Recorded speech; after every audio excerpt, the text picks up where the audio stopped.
अस्सलाम वालेकुम व्यूअर्स, आज मैं आप लोगों के लिए 2 कप दूध के साथ इंतहाई लजीज़ मीठा बनाने की रेसिपी लाई हूँ। इसमें ना तो हम किसी किस्म का कोई खोया इस्तेमाल करेंगे, ना कंडेंस्ड मिल्क इस्तेमाल करेंगे और ना ही हम इसको ओवन में बेक करेंगे। बहुत ही ज़बरदस्त किस्म का ये मलाई केक हमारा बनके तैयार होगा और सिर्फ 10 मिनट में ये मीठा बनके तैयार हो जाता है और जायके में बहुत ही लजीज़, बहुत ही शानदार बनके तैयार होता है। मुझे यकीन है ये मीठा आप मज़े ले लेकर खाएँगे और मेहमान आपकी तारीफ़ें करते नहीं थकेंगे, आपसे रेसिपी पूछ कर जाएँगे।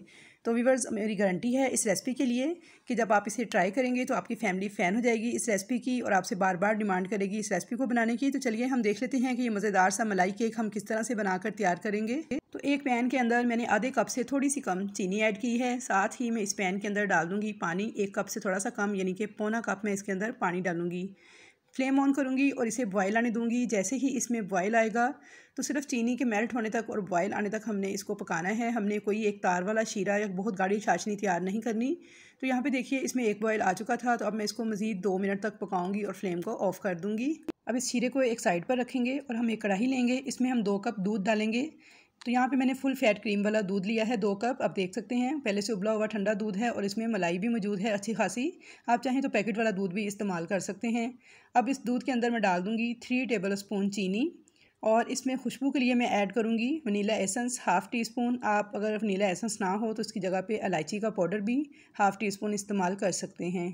और अब मैं इसके अंदर डाल दूँगी 1 टेबल स्पून भर के कॉर्नफ्लोर। ये वही कॉर्नफ्लोर है जो हम सूप बनाने के लिए इस्तेमाल करते हैं। और अगर आपके पास कॉर्नफ्लोर ना हो तो आप जो कपड़ों को माया लगाते हैं जिसे हम अरारोट कहते हैं, वो भी आप 1 टेबल स्पून भर के इसमें डाल सकते हैं। अब विस्कर की मदद से अच्छी तरह से इसे मिक्स कर लूँगी यहाँ तक कि इसमें कोई भी गुठली बाकी ना रहे। बहुत अच्छे से इसको मिक्स कर लेना है और फ्लेम अभी मेरा ऑफ़ है। तो यहाँ पे देखिए मैंने मिक्सिंग अच्छे तरीके से कर ली थी और अब मैंने गैस का फ्लेम ऑन कर दिया है। तो बस लो फ्लेम पर ही हम इसको पकाते जाएंगे विस्कर को मुसलसल चलाते हुए और इसको हमने गाढ़ा कर लेना है। तो यहाँ पे देखिए ये लो फ्लेम पे पकते हुए अच्छा खासा गाढ़ा हो चुका है। अब इसको मज़ीद क्रीमी और रिच फ्लेवर देने के लिए मैंने इसके अंदर 1 पैकेट फ्रेश क्रीम का ऐड किया है। 200 ml वाला फ्रेश क्रीम का 1 पैकेट किसी भी ब्रांड का आप यूज़ कर सकते हैं। इसको भी अच्छी तरह से मिला लेंगे विस्कर की मदद से मिक्स करते हुए 1 मिनट तक और अब गैस का फ्लेम हम बंद कर देंगे। इसका टेक्सचर भी मैं आपको दिखा देती हूँ, ऐसा होना चाहिए। देखिए कितना शानदार है, बिल्कुल क्रीमी मलाई की तरह। अब यहाँ पर मैंने लिए हैं 8 अदद रस्क, जिनको हम पापे भी बोलते हैं। इनको हमने सर्विंग डिश में एडजस्ट कर लेना है इस तरीके से। और साइड्स पर अगर ये रस पूरे ना आए तो आप तोड़ कर इनको एडजस्ट कर लीजिएगा इस तरीके से। यहाँ पे देख सकते हैं आपके सारे रस जो हैं मैंने इसके अंदर एडजस्ट कर लिए हैं और जहाँ पे ये पूरे नहीं थे आ रहे वहाँ पे मैंने तोड़ के इस तरीके से एडजस्ट किए हैं। अब इनके ऊपर थोड़ा सा जो हमने शुगर सिरप बना के रखा हुआ है, बिल्कुल थोड़ा सा वो इस तरह से डाल देंगे कि रस्क जो हैं वो इनको अब्जॉर्ब कर लें। और शुगर सिरप को इस स्टेज पर ना हल्का सा गर्म होना चाहिए। अगर आपका शुगर सिरप ठंडा हो जाए तो आप इसे हल्का सा गर्म कर लीजिएगा, बिल्कुल ठंडा मत ऐड कीजिएगा। इसके बाद हम इसके ऊपर ये मलाई वाला जो हमने मिक्सचर तैयार किया था, क्रीमी मिक्सचर, ये डाल देंगे एक लेयर की शक्ल में इस तरीके से हाफ़ डाल देंगे। अब हम इसको दोबारा से जो शीरा था उसके अंदर इन रस्क को डिप करेंगे। इस तरह से बस शीरे में डालेंगे और निकाल लेंगे फ़ौरन से और एक दूसरी लेयर रस्क की इसके ऊपर लगाते जाएंगे। तो यहाँ पे देखिए मैंने दूसरी लेयर भी कंप्लीट लगा ली है शीरे में डुबोकर और शीरा हमारा मुकम्मल तौर पे ख़त्म हो चुका है, यानी पूरा ही बना था। अब हम इसके ऊपर दूसरी लेयर लगा देंगे मलाई वाली क्रीम की।